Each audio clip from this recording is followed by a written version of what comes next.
is generous.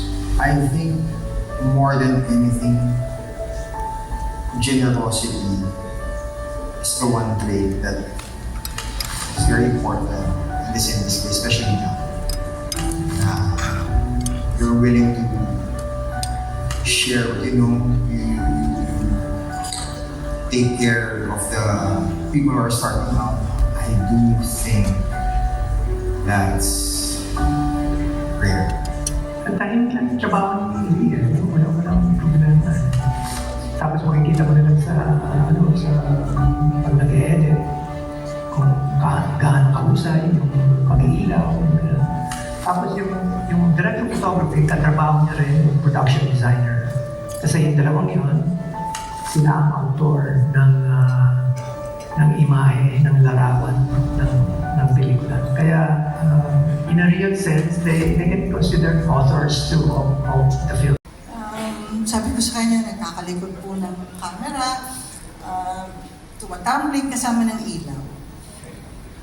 Pero hanggang ngayon, hinahanap ko pa, ano ba talaga ang ginagawa ng isang nagkukwento sa likod ng camera.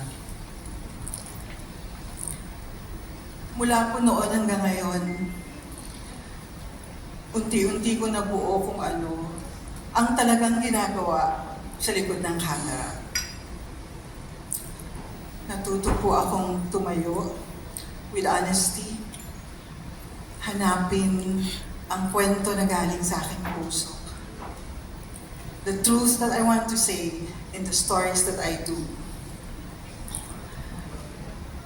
Natuto rin po akong ipaglaban kung ano ang totoo, ang mga kwentong ito.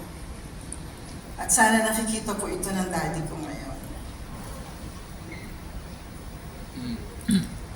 At habang nakikipagtagisan po ako, nakikiusap sa aking PM na pwede bang mag-break kasi magpapap ako ng milk para sa anak ko. At nang papalitan ako kasi mas crush ng isang makapangyarihan ang lalaking DOP, sumigi pa rin po ako.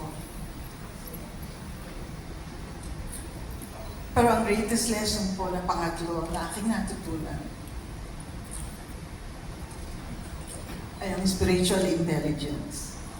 Kahit ready na po tayo magkwento ng totoo sa atin, kaya na natin siyang ipaglaban dahil sa integrity. Baliwala po ang lahat ng ito kung di natin siya gagawin ng tama. At tanging ang spiritual intelligence lang ang nag-iya po sa akin para patuloy na magkwento. Gusto magpasalamat sa daddy ko na nagturo sa akin kung anong National Geographic, to be curious. Sa mami ko po na nagturo sa akin ng kindness at ng grace. Sa mga anak ko na lagi kong inspirasyon, doon sa isang mamang katuwang ko na isa ring magaling magkwento. Mga anak po namin nasa lamesa.